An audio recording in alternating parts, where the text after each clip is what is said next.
Alright folks, this is my most aggressive upgrade yet to my Trike.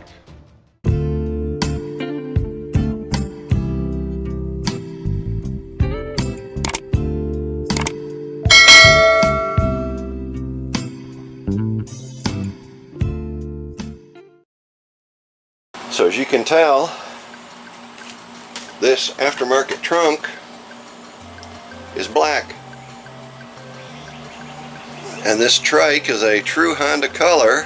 So I took a side panel to Napa and had them match the paint to 98%, because to purchase this paint online was extremely expensive, probably 300 bucks for enough to paint this little trunk. You may notice that the armrests are off. I took them off. They drilled some holes here. They really messed this up bad. I'm going to not have the armrests here anymore. They'll be frame mounted later. That'll be another project. So I got to strip all this stuff off. This seat pad, this luggage rack, my antenna holders, get it unmounted, sand it down, build a paint booth, and rock on. Well, I'm going to take a pause for the cause, because I can buy a replacement trunk similar to this for about 80 bucks. But every one of these bolt holes, every one of them, this is cracked.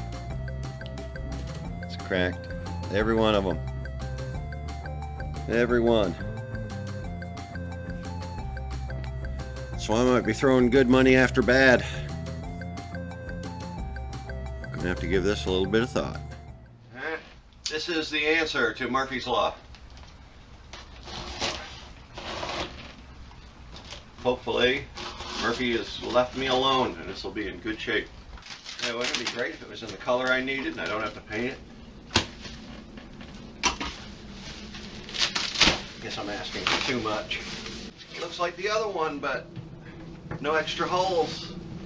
Yeah, only got 4 holes in the bottom. Good, I can work with that. Now I got all my holes marked, center punched.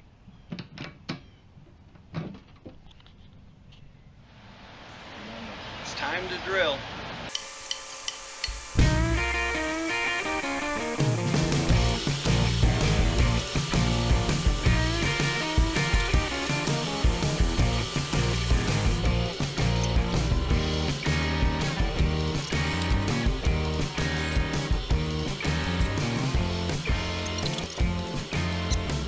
Yeah, got my done, got my 800 grit, bucket of water.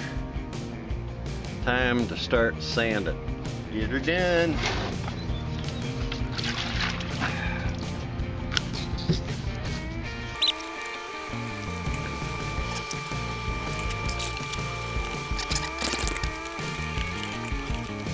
Got my makeshift paint booth set up. We're getting there. Alright, another point of no return. Got my reducer, got my paint. Gonna use Power Joe to spray it. It's a little breezy out there, but hey, ain't no turning back. Got my 2-to-1. Yeah, that's gonna be good. Damn, I hope this is as good as it looks already. Everything's ready. Got it all here. All been masked if it needs masked.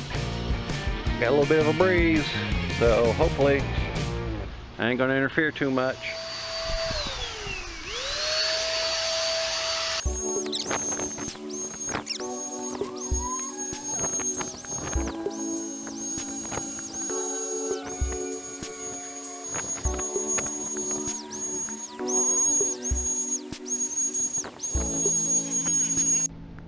Here's the good, bad, or the ugly.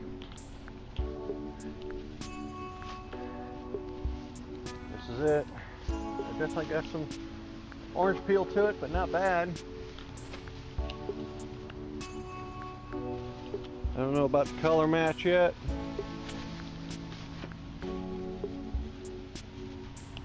Gonna let some more air through here, let this stuff harden up.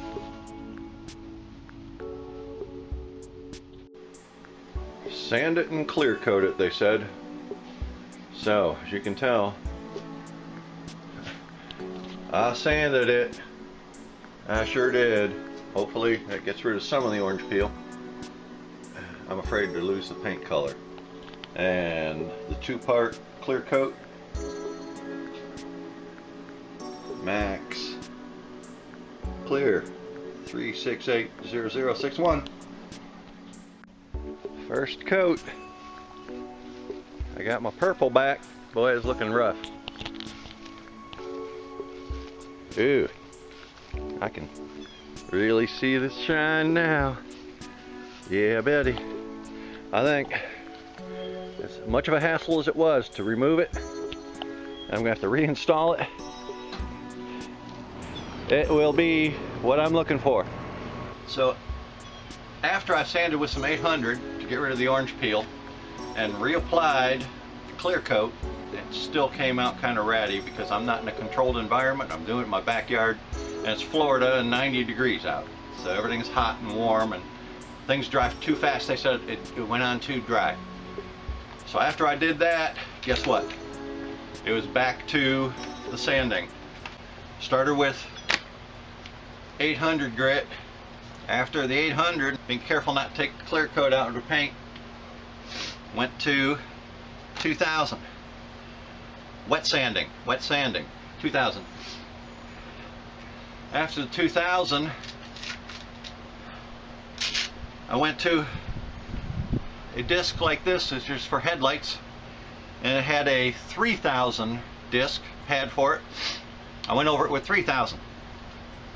Then I stuck that to it. I went to 3M rubbing compound, and after doing that with my drill, I still wasn't happy with the finish. I got a lot of time, 4 days into this thing, so yeah, I had to get it done right. So there's one more step. That was Meguiar's mirror glaze, putting it on with hands.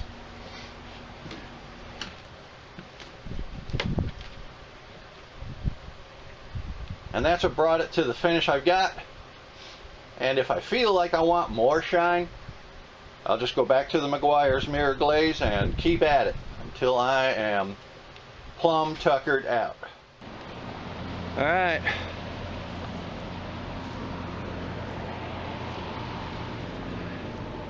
So much better. I think with a little bit of polishing with some wax, I think we'll be good. I finished putting this thing back together. I've got to get her lumbar pad mounted back on here. And I want it as square, as centered as I can get. I created a pattern where the holes go. Yeah, there we go.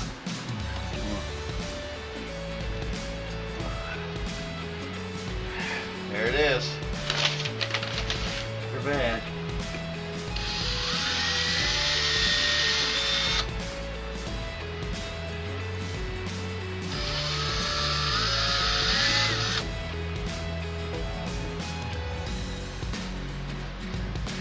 That's it. I find the hardware, figure it out.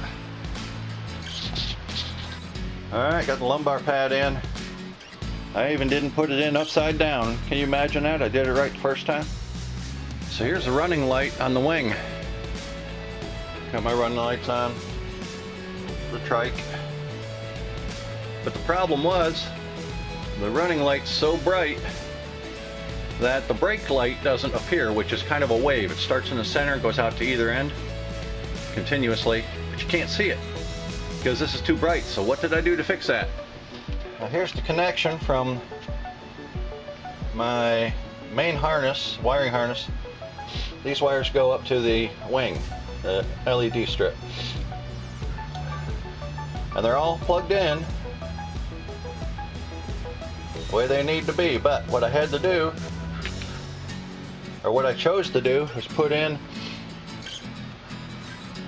a potentiometer or rheostat variable resistor, whatever you want to call it. All you got to do is turn that dial. Got to play with it to figure out which wires to put in line. You can see it's blue to the rheostat, back to blue. And now when I turn this dial, look what happens. It dims it. So now I can get both my brake and my running lights. So I'll put them where I think they need to be, which is right about there. So there's my running lights. And here's the brake.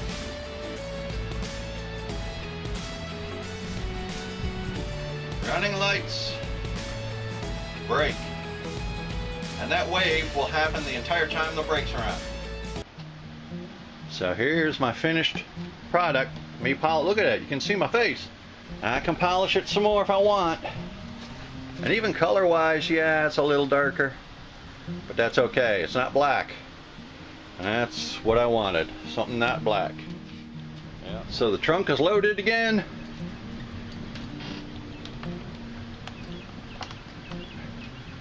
Time to get back on the road. We thank all of our viewers and subscribers and look forward to giving you many more adventures.